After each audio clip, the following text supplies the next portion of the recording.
시청하기 전에 구독, 좋아요 먼저 꼭 눌러주세요. 2024년이 저물고 2025년의 해가 밝았습니다. 그리고 올해는 120년 전 우리의 주권을 넘긴 을사늑약이 있었던 바로 그 을사년이기도 합니다.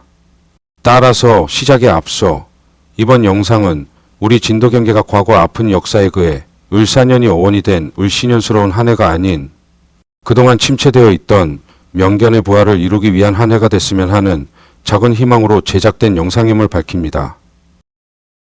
자고로 하나의 견종으로서의 흥망은 그 시대에 명견이 얼마나 존재하는가, 그리고 그에 따른 계통은 얼마나 확보되어 그 혀를 이어 내려왔는가와 비례한다고 해도 과언이 아닙니다. 특히 우리 진돗개와 같은 고대형 견종에 있어서 이 부분은 바로 고정화의 초석과 직결되는 부분이기에 그 중요성은 더할 나위 없을 것입니다. 실제 진돗개 명견의 역사는 1980년대 이후 거의 전멸에 이르렀고, 그 후로는 매니아적 우수성에 의한 명견, 즉 자기들만의 명견만이 범람하고 있을 뿐, 시대적으로 공감하고 훗날 많은 애호가들에게 회자될 수 있는 명견의 역사는 80년대 명견 후계 직자이며 한국진도견보전연합회 초대 챔피언, 그리고 멧돼지 사냥 실업견으로 명성을 얻음으로써 명견 반열에 오를 만한 가치가 있었던 훅투 이후 거의 30여 년간 진도경계를 아우르며 견종을 대표할 만한 명견의 명맥은 끊겼다 해도 과언이 아니라 생각됩니다. 때문에 편집자는 유튜브를 시작한 후 그동안 명견 부재의 시대를 벗어나기 위한 첫걸음의 일환으로 명견은 우리가 만든다는 내부 플랜을 걸고 수년 동안 그 밑바탕이 될 만한 우수 개체를 찾으려 노력해왔습니다. 하지만 저의 역량 부족인지 모르겠지만 좀처럼 이와 같은 영상을 제작하여 시청자분들께 공개하고 기록으로 남길 만한 개체를 찾지 못한 현실을 직면하기도 했습니다. 그러던 몇 년 전 혈통은 물론 형질 또한 우수한 개체를 발견하게 되었고, 이후 나름 다수의 그 후대를 꾸준히 지켜보며 그 형질을 확인하는 과정을 거쳐서 오늘 비로소 시청자 여러분들께 한 개체를 소개하고자 합니다. 앞선 영상에서 저는 전주 진돗개와 전주개는 엄연히 다르다고 말씀드려왔습니다. 이는 어떤 혈통이든 또 어떤 개체든 어떤 이들에 의해 번식되고 영맥을 이어왔는가가 극명한 차이를 만들기 때문입니다. 다시 언급하지만 동일한 대표 선대의 혀를 이어받았다 하더라도 앞선 영상에서 언급한 바 있는 진돗개 순종을 없다며 누구도 알 수도 없는 원형을 얘기하고 잡종강세를 들먹이는 이들에 의해서 번식이 이루어지고 혈통이 내려온 개체들이라면 그 과정에서 어떤 혈이 유입되었는지 우리는 알 수 없습니다. 따라서 같은 혈통의 대표 선대견에서 내려왔다 하더라도 이렇게 신뢰할 수 없는 이들에 의해 브리딩된 개체들과 신뢰할 수 있는 원로들에 의해 브리딩된 개체는 엄연히 다를 수밖에 없다는 말입니다.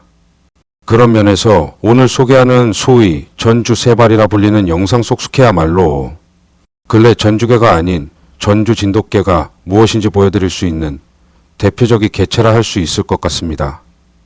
참고로 영상 속 세발이의 모습은 천수를 다하기 전 아주 노쇠한 시기 김기환님에 의해 촬영된 영상입니다. 세발이 혹은 세발이, 저마다 들리는 대로 표기를 달리할 수 있는 이 개체의 이름은 전주 진돗개에 관심이 있는 분이라면 한 번쯤 들어봤을 것입니다. 특히 처음 듣기에도 다소 독특한 이 이름은 의외로 단순한 이유에 의해 의태어로 장명된 견명이기도 합니다.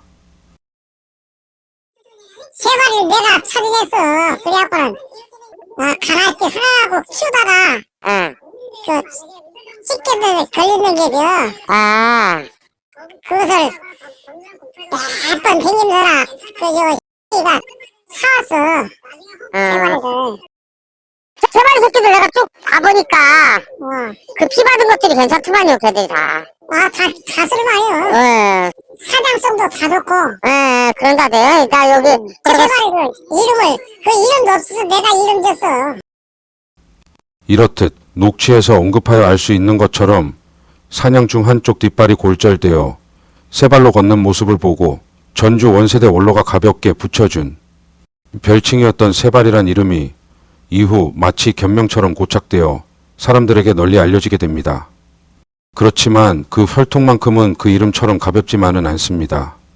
세발이의 모견은 자도라는 견명에 전주에서 전통적으로 내려온 혈통의 암캐이며 북연은 사진 속 모습의 무쇠로 이 개체 역시 상당한 역과를 남긴 개체로 알려져 있습니다.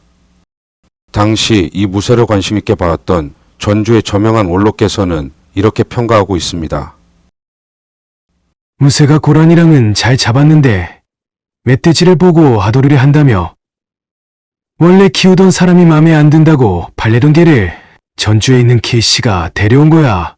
솔직히 말이 좋아 멧돼지 사냥이지. 멧돼지 사냥하는 진돗개가 그리 흔한가. 암튼 그 뒤로 무쇠를 데려온 K씨가 동배암캐까지 데려와 키울 만큼 그 혈통에 애정을 갖고 키우기도 했었지. 그리고 무쇠를 직접 보자면 꼬리가 조금 짧아 보이는 것 같아. 그것이 약간 흔하긴 했는데 막상 그 후대에서는 그런 개들이 안 나오더라고. 딱히 그것 말고는 전체적으로 하자 없이 괜찮았지. 좋았어.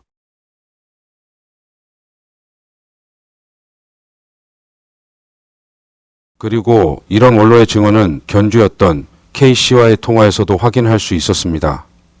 무쇠를 데려와 적지 않은 역과를 올리며 무쇠가 천수를 다할 때까지 함께했던 K씨는 자신이 키웠던 개들 중 가장 만족스럽고 진돗개가 뭔지 매력을 느끼게 해줬던 개체가 바로 무쇠였다고 회상하고 있었습니다.